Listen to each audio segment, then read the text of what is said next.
বৈপ্লবিকের আর একটা নতুন ভিডিওতে আপনাদের স্বাগত। যারা প্রথমবারের জন্য আসলেন তাদেরকে প্রথমবারের জন্য স্বাগত। আমাদের কন্টেন্ট চেক করতে পারেন। আমরা ক্লাসিক কন্টেম্পোরারি লিটারেচার, উপন্যাস, গল্প মানে ছোটো গল্প, কবিতা, প্রবন্ধ, নাটক এই সবই কভার করার চেষ্টা করি। কন্টেন্ট ভালো লাগলে চ্যানেল সাবস্ক্রাইব করতে পারেন। যারা আমাদের পুরনো সাবস্ক্রাইবার তাদেরকে আরও একবারের জন্য স্বাগত জানাই চ্যানেলে। তো আমার নাম হচ্ছে সৌরভ, আমি চ্যানেলের হোস্ট। এবারে আজকের ভিডিওতে কী কী থাকবে সেগুলো আপনাদের বলি। আজকের ভিডিওতে প্রথম যেটা টপিক থাকবে সেটা হচ্ছে যে সুকান্ত গঙ্গোপাধ্যায়ের প্রাপ্তবয়স্কদের উপন্যাস অর্থাৎ বড়দের উপন্যাস কোন শারদিয়ায় থাকবে সেটা নিয়ে আপনাদের একটা আপডেট দেব। সেকেন্ড হচ্ছে নতুন দেশ, যেটা 17ই অগাস্ট বেরিয়ে গেছে, আর 27 তারিখে আমি আপনাদেরকে বলছি নতুন দেশের আপডেট দেবো। মানে এটাই একটা খুব গোলমেলে ব্যাপার, তার কারণ লাস্ট 1 উইক আমি ভীষণই ব্যস্ত ছিলাম পেশাগত কারণে, আপডেটটা দেওয়া হয়ে ওঠেনি। 3 নম্বর হচ্ছে কৃত্তিবাসের নতুন যে সংখ্যাটা বেরোচ্ছে সেই সংখ্যাটা নিয়ে একটা আপডেট। আর লাস্ট হচ্ছে আপনাদের এই সময় যে পেপারটা আছে তাদের রোববারে রবি বারোয়ারি বলে একটা পাতা বেরোয়, যেরকম আনন্দবাজারের রবি বাসরীও বেরোয়, ওদের রবি বারোয়ারি বেরোয়। রবি বারোয়ারিতে ওরা কিন্তু বেশ কদিন ধরে, আমি এক্স্যাক্টলি জানি না কতদিন ধরে, একটা বেশ ভালো ঘটনা ঘটাচ্ছে। সেই ঘটনাটা সম্বন্ধে 4 নম্বর আপডেটে বলবো। তো চলুন ভিডিওটা শুরু করে ফেলি। প্রথম যেটা আপডেট সেটা হচ্ছে এবারের সুকান্ত গঙ্গোপাধ্যায়ের যে ধারাবাহিক সুকান্ত গঙ্গোপাধ্যায়ের যে পুজোর উপন্যাস সেটা এবারে বেরোচ্ছে হচ্ছে অন্য সময় শারদীয়া পত্রিকাতে। অন্য সময় ছবি আপনারা স্ক্রিনে দেখতে পাচ্ছেন। অন্য সময় হচ্ছে এই সময় যে খবরের কাগজ বা টাইমস অফ ইন্ডিয়া গ্রুপের যে বাংলা পেপার তাদেরই শারদীয়া সংখ্যা, বাদবাকি সবই তো আবাপর, আনন্দবাজার পত্রিকা বা আনন্দবাজার পত্রিকা প্রাইভেট লিমিটেড। তো এই সময়তে অন্য সময় ওদের শারদীয়াটার নাম হচ্ছে অন্য সময়, না এই সময়ই বলছে নাকি, এই সময়, তাই হোক। সেখানে দেখা যাচ্ছে যে উপন্যাসে দুটোই উপন্যাস এবারে বেরোচ্ছে। একটা হচ্ছে সুকান্ত গঙ্গোপাধ্যায়ের উপন্যাস আর একটা দেবযানী কর সিনহার উপন্যাস। নাটক দেখতে পাচ্ছি তিলোত্তমা মজুমদার লিখেছেন আর কি, এটা বেশ ইন্টারেস্টিং ব্যাপার। তিলোত্তমা মজুমদার নাটক লিখছেন, আমি শুনিনি কখনো, বা আমার পড়া নেই। আপনাদের পড়া থাকলে বা দেখা থাকলে জানাতে পারেন। বা দুটো উপন্যাস আছে, একটা বড় গল্প আছে, কিছু ছোটো গল্প আছে। তাই নিয়ে আমার যে বিশাল ইন্টারেস্ট আছে তা নয়, কিন্তু সুকান্ত গঙ্গোপাধ্যায়ের উপন্যাসটা নিয়ে আমার নিশ্চয়ই ইন্টারেস্ট আছে। সুকান্ত গঙ্গোপাধ্যায়ের লেখা বহু বছর ধরে পড়েছি, মানে কলেজ পাশ করে সেই সময়টাতে যখন ইউপিএসসি পড়ছিলাম তখন সুকান্ত গঙ্গোপাধ্যায়ের উপন্যাস পড়তাম, খুব ভালো লাগতো পড়তে। ওই বয়সটাতে, এই বয়সেও ভালো লাগে, এমন নয় যে ওই বয়সে ভালো লাগতো বলে এই বয়সে ভালো লাগবে না। সুকান্ত গঙ্গোপাধ্যায়ের কিছু উপন্যাস আমি আপনাদের সাজেস্ট করতে পারি, জাস্ট রাফলি যেটা মনে হচ্ছে। সুকান্ত গঙ্গোপাধ্যায়কে নিয়ে রিভিউ ভিডিও তো এটা নয়, কিন্তু তবুও আপনারা যদি সুকান্ত গঙ্গোপাধ্যায়ের কোনো উপন্যাস দিয়ে শুরু করবেন এরকম ভাবছেন, মল্লারপুর অবশ্যই পড়বেন, জ্যোৎস্না পুজো, প্রত্নকন্যা, প্রাণের মানুষ, এবং আমার যেটা সবথেকে ভালো লেগেছিল সেটা হচ্ছে মেঘেদের ঘরবাড়ি। অসাধারণ লেগেছিল মেঘেদের ঘরবাড়ি, এখনও প্রায় মেমোরি থেকে রিকল করতে পারি আর কি। প্রাণের মানুষও প্রায় তাই। আরেকটা উপন্যাস বেশ ভালো ছিল, সেটা হচ্ছে দেখে পার হবেন রাস্তা। আমি জানি না এই বইগুলো এখন ইন্ডিভিজুয়ালি কিনতে পাওয়া যায় কিনা। ওর একটা 10টা উপন্যাসের বিশাল একটা বই বেরিয়েছে, সেটা কিনতে গেলে আপনাকে কিডনি বা লিভার বেচতে হতে পারে, 1700 টাকা দাম। বাট স্টিল ওই বইটা কিন্তু যতই মজা করি আনন্দ পাবলিশার্স দাম নিয়ে, ভ্যালু ফর মানি। 10টা উপন্যাস 1700 টাকায়, মানে এক একটা উপন্যাস আপনি যদি সেইভাবে দেখেন সিম্পল ঐকিক নিয়মে আর কি, তাহলে কিন্তু 170 টাকা করে একটা উপন্যাস হয়। ওই দামে এখন আর কোনো বই হয় না। বইয়ের মলাট হতে পারে, কিন্তু বইয়ের পুরো বই তো হয় বলে মনে হয় না। তো সুকান্ত গঙ্গোপাধ্যায়ের ওই জন্য উপন্যাসটা এইবারে আনন্দ হয়তো বেরোলো না, জানি না কেন বেরোলো না সেটা বলতে পারবো না। দীপ কাকুটাকে ওরা আনন্দমেলা থেকে সরিয়ে নিয়েছে, দীপ কাকু অন্য জায়গায় কিন্তু ঠিকই বেরোয়। দীপ কাকুর উপন্যাসগুলো কিন্তু পড়তে মোটেই খারাপ লাগতো না, আপনার বয়স যাই হোক। তো এই হচ্ছে প্রথমের আপডেট, সুকান্ত গঙ্গোপাধ্যায়ের উপন্যাসটা এই সময়ের শারদীয়া পত্রিকায় বেরোচ্ছে। আমি ওটা কিনবো। আমার পেপারওয়ালা দাদাকে আমি অলরেডি বলে রেখেছি, তিনি দিয়ে যাবেন। দিলে বাদবাকি সমস্ত কিছু বলবো। দাম টাম সম্বন্ধে এখনও কিছুই জানি না। তো এই হচ্ছে ফার্স্ট আপডেট। সেকেন্ড আপডেট হচ্ছে নতুন দেশ, অর্থাৎ 17ই আগস্ট বেরোনো, যেটাকে আমি তার 10 দিন পরে নতুন দেশ বলে দাবি করছি, কিছু করার নেই, প্রচণ্ড ব্যস্ত ছিলাম। অনাদৃত এটা আমার পড়াও হয়নি, 10 দিন কেটে গেলেও পড়বো। অনাদৃত কী অনাদৃত? বাংলা ভাষা অনাদৃত। আপনারা জানেন যে বাংলা ভাষা নিয়ে একটা খুব টালমাটাল পরিস্থিতি তৈরি হয়েছে। রাজনৈতিক প্রসঙ্গে যাব না, কোন নেতা নেত্রী কী বলছেন সেসব নিয়ে কথা এখানে বলবো না। কিন্তু হ্যাঁ, এটা একটা ঘটনা যে বাংলা ভাষা বাইরের হিন্দিভাষীদের দ্বারা কতটা আক্রান্ত সেটা বলতে গেলে রাজনৈতিক হয়ে যাবে। কিন্তু একটা যেটা অবশ্যই বলতে পারি সেটা হচ্ছে আমরা বাঙালিরাও ভাষাটাকে বেশ দূরে সরিয়ে দিয়েছি। আমরা একটু আধটু ইংরাজি জেনে গেলে তখন আর বাংলায় কথাও বলতে খুব একটা ইন্টারেস্টেড হই না, বাংলা বই পড়তেও ইন্টারেস্টেড হই না। আমি জানি না কেন। আমার মতন প্রচুর মানুষ আছে যারা দুটো ভাষাই সমানভাবে দক্ষ, কিন্তু ইংরাজিটা শিখে গেছি বলে আমি সাপের 5 নম্বর পা দেখে বাংলা ভাষাটা প্রাণপণে ভুলে যাওয়ার চেষ্টা করব এবং কেন কি ইত্যাদি ভাষার মধ্যে ঢুকে পড়বো। কেন কিটা যদিও ইংরাজি নয়, কিন্তু যাই হোক, ওই রকম একটা ব্যাপার মধ্যে ঢুকে পড়বো তা কিন্তু নয় ব্যাপারটা। আপনি আপনার মাতৃভাষা চাইলে 3 দিনেও ভুলতে পারেন ওই সেই সোনার কেল্লায়, না চাইলে 30 বছরে ভুলবেন না। জোর করে ভোলার চেষ্টা করলে তাহলে কেন কী হয়ে যাবে। যাই হোক, এই বইটার মধ্যে বেশ কিছু এই যে ইয়েটা বেরোয় আপনার প্রতি দেশেই একদম শুরুর দিকে একটা বইয়ের লিস্ট বেরোয়। আমি কয়েকটা বই এখানে আপনাদের বলে দিচ্ছি যেগুলো আপনারা বাংলা ভাষা নিয়ে যদি ইন্টারেস্টেড হন, রিসার্চার হন বা এমনিও সাধারণ পাঠক হিসাবে পড়তে পারেন, নট নেসেসারিলি যে আপনাকে একটা রিসার্চারই হতে হবে। নীরেন্দ্রনাথ চক্রবর্তীর বাংলা কী লিখবেন কেন লিখবেন, এটা 275 টাকা দাম। আমি পুরো ইয়েটা দিয়ে দেবো, হয়তো দিয়ে দিয়েছি অলরেডি, দেখতে পাচ্ছেন। তো বাংলা কী লিখবেন কেন লিখবেন 275 টাকা দাম। মলয়া গঙ্গোপাধ্যায়ের ভাষা চর্চার একাল সেকাল 250 টাকা দাম। এই বইগুলোর দাম কিন্তু খুব বেশি নয় একেবারেই, কিনে কিন্তু চোখ বোলানো যেতেই পারে, ইনফ্যাক্ট হয়তো উচিত আর কি। সুকুমার সেনের চর্যাগীতি পদাবলী 250 টাকা দাম। এটা এই বইটা আমার কেনার ইচ্ছা আছে। চর্যাগীতি নিয়ে একটুখানি পড়াশোনা করার ইচ্ছা আছে, চ্যানেলে অবশ্যই আনবো, যাই পড়বো এখন থেকে সবই চ্যানেলে আনবো। বাংলা সাহিত্যের ইতিহাস আছে সুকুমার সেনের, প্রথম খণ্ড 550 টাকা, দ্বিতীয় খণ্ড 550 টাকা, তৃতীয় 650 টাকা, চতুর্থ 650 এবং পঞ্চম 600 টাকা। এই পুরো সেটটা আমার কেনার ইচ্ছা আছে। আমি জানি না কবে হবে, কিন্তু কোনো না কোনো সময় তো অবশ্যই কেনার ইচ্ছা আছে। কারণ যে ভাষায় মাতৃভাষা যেটা এবং যে ভাষায় কথা বলতে বলতে বড় হয়েছি, সমস্ত পড়াশোনাই করেছি, তারপরে ম্লেচ্ছদের ভাষা শিখেছি, সেটা অন্য ব্যাপার। কিন্তু আমাদের ভাষার সাহিত্যের কি ইতিহাস আছে সেটা জানাটা আমার মনে হয় যে প্রয়োজন, আমার কাছে প্রয়োজন। আমি জানি যে এই চ্যানেলে যারা আসেন তারা যেরকম কন্টেন্ট দেখতে আসেন আপনাদের কাছেও হয়তো ব্যাপারটা খুব গুরুত্বপূর্ণ হবে। আচ্ছা, সুকুমার সেনেরই আর একটা বই আছে ভাষার ইতিবৃত্ত, ওটা 450 টাকা দাম। আমি এগুলো সব ছবি তুলে স্ক্রিনশট হিসেবে দিয়ে দিচ্ছি। আর এরপরে দেখতে পাচ্ছি সুভাষ ভট্টাচার্যের একটা বই আছে বাঙালির ভাষা, 250 টাকা দাম। এই মোটামুটি এইটা হচ্ছে নতুন বইয়ের খবর দিলাম। এগুলো নতুন বই নয়, সবই পুরনো বই, বাট এখানে দেওয়া হয়েছিল এবং এই অনাদৃত যে প্রচ্ছদ কাহিনীটা রয়েছে এবারে সেটার সঙ্গে খুবই মানানসই, সেই জন্যেই বইগুলোর নাম বললাম। আপনারা কেউ ইন্টারেস্টেড হলে কিনতে পারেন। এবার হচ্ছে প্রচ্ছদ কাহিনী। 4টে মনে হয় ওদের প্রবন্ধ বেরিয়েছে, যেটা বেরিয়ে থাকে আর কি। প্রথমটা হচ্ছে তিলোত্তমা মজুমদার লিখেছেন বাঙালি অস্মিতার ধূম্রজাল। কী লিখেছেন ভিতরে আমি জানি না, তার কারণ আমি যেটা বললাম যে পেশাগত কারণে একটু ব্যস্ত থাকার জন্য আমার পড়া হয়নি। কিন্তু তিলোত্তমা মজুমদার বলেন খুব সুন্দর, লেখেন আরও ভালো, নিশ্চয়ই ভালো কিছু লিখেছেন।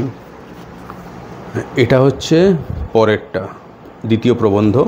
এটা হচ্ছে দুয়ারানি বাংলা শিক্ষা, যশোধরা রায়চৌধুরী। সরকারি বাংলা স্কুলগুলো ঢুকছে, আপনারা নিশ্চয়ই জানেন। অভ্র বসুর লেখাটার যে হেডিংটা, এটা খুব ভালো লাগলো। হেডিংটা হচ্ছে ভাষা নিয়ে সোচ বদল। একেবারে সোচ বদলেরই মতন পরিস্থিতি, বকচ্ছপ ভাষা তৈরি করার চেষ্টা করছে। যেরকম বিদ্যাবালান সেনকে দেখলাম যে একটা সাবানের অ্যাড দিয়ে বলছেন যে এই সাবান দিয়ে স্নান করে আমি হয়ে গেলাম খাস। মানে সেলফ এক্সপ্লেনেটারি, সাবান দিয়ে স্নান করে বাংলা ভাষায় খাস কী করে হয়ে যাচ্ছি সেটা একটা অদ্ভুত ব্যাপার। এবং সেটা হয়ে যাওয়ার ফলে আমরাও চুপচাপ দেখছি, বাঙালিরা আমরাও খাস হওয়ার চেষ্টা করছি বিদ্যাবালানের মতন। আমরা সেটার প্রতিবাদ তো করছি না, আমরা প্রতিবাদ করতে চাই না, আমরা বরঞ্চ আমরা নিজেরাও সাবান দিয়ে স্নান করে খাস হয়ে ওঠার চেষ্টা করছি। যাক গিয়ে, সুনন্দ কুমার সেন লিখেছেন 4 নম্বর প্রবন্ধ, 4 নম্বর প্রচ্ছদ কাহিনী, বাংলা ভাষার সযত্ন অনুশীলন। সযত্ন, ওই একটু আগে বললাম যে খাস হয়ে ওঠার চেষ্টা করছি। সযত্ন অনুশীলন করলে খাস তো আপনি হয়ে উঠতে পারবেন না, তো সেটা একটু দেখে নেবেন আপনারা কী করা যায়। আর এছাড়াও অন্যান্য বিভাগ যেগুলো চলছে, ময়ূরকণ্ঠী রচনা চলছে, কৃষ্ণেন্দু বন্দ্যোপাধ্যায়ের 13 নম্বর পর্ব হয়ে গেল, আমার কাছে 2 নম্বর পর্ব থেকে আছে। তো এই বাদবাকি মনে হয় আর অ্যাজ ইউজুয়াল 3টে মতন গল্প আছে, খেজুরে কথাবার্তা আছে কিছু, পুতুল নাচের ইতিকথা যে সিনেমাটা বেরিয়েছিল সেটা একটা রিভিউ রয়েছে। ব্যাস এই দেশে বাদবাকি সব ইউজুয়াল। এই জিনিসগুলো বেশি গুরুত্বপূর্ণ আমার মনে হয়েছে, সেগুলোই আপনাদের সঙ্গে শেয়ার করে দিলাম।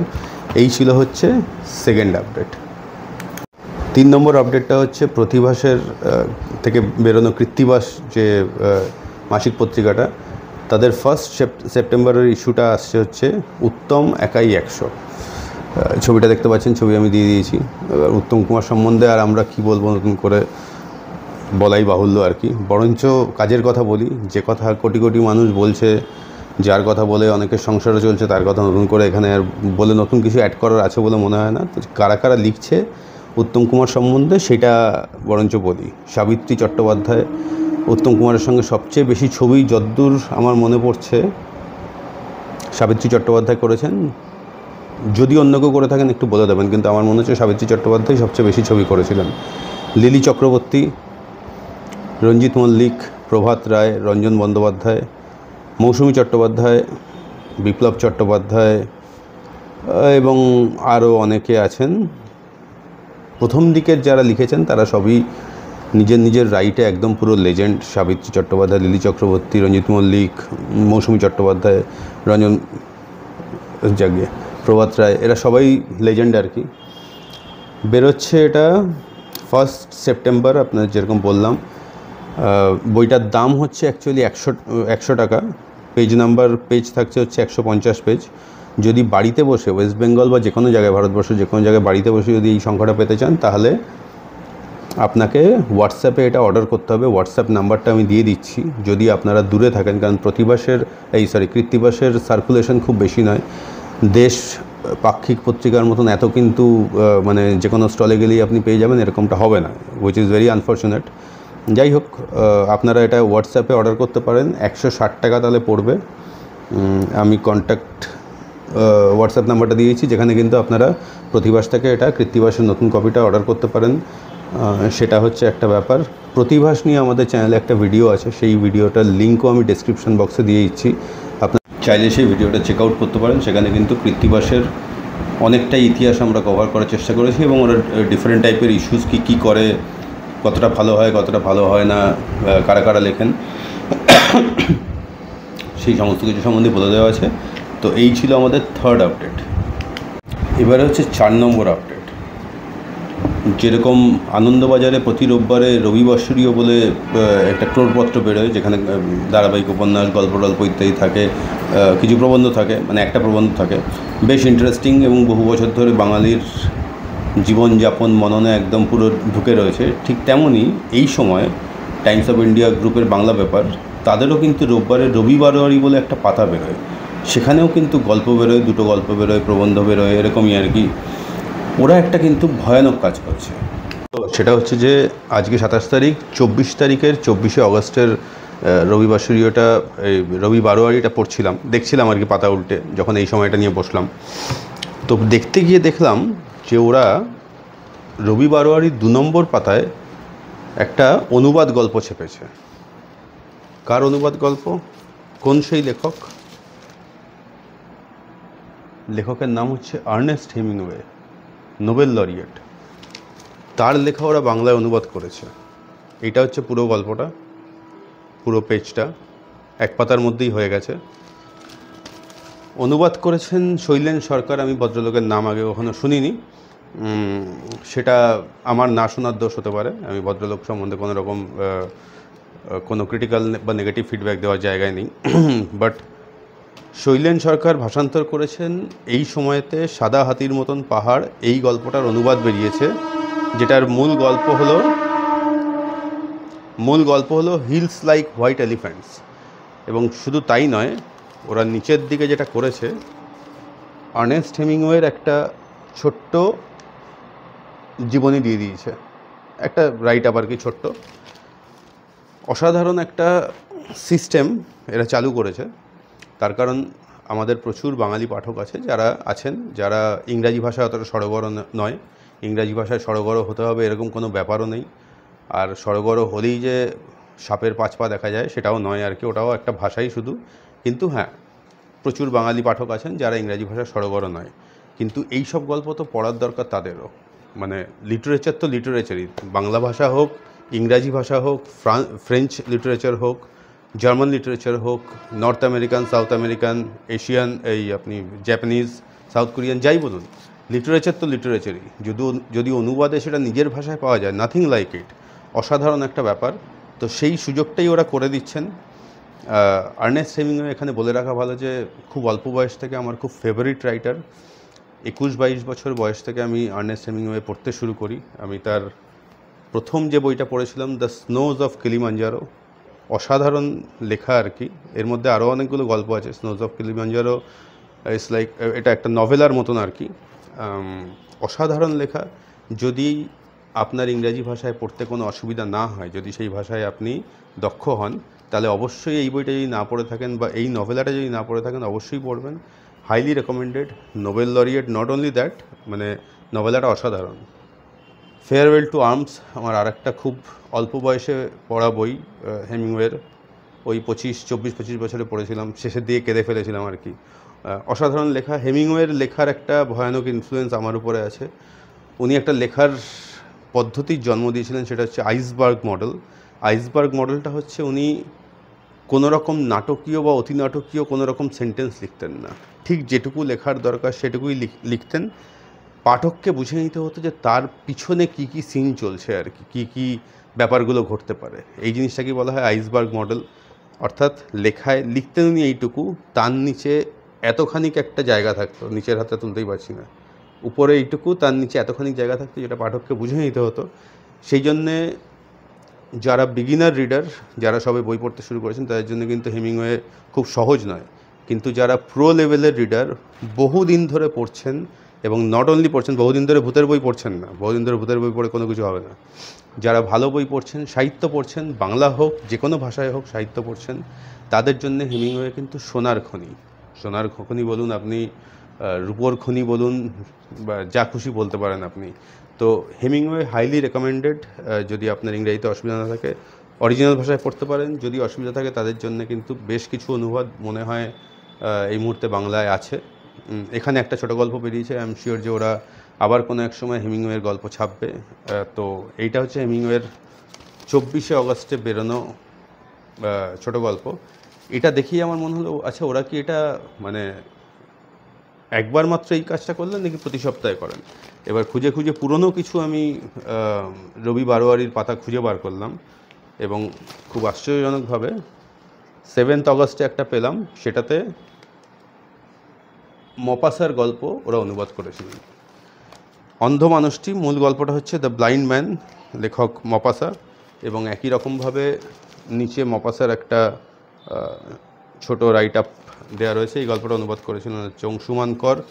আমি এগুলো কোনোটাই পড়িনি, কারণ এগুলোর এক্সিস্টেন্স সম্বন্ধে আমি জানতাম না আর কি। আমি এবার পড়ে আমি চ্যানেলে নিশ্চয়ই একটা সিরিজ দেব।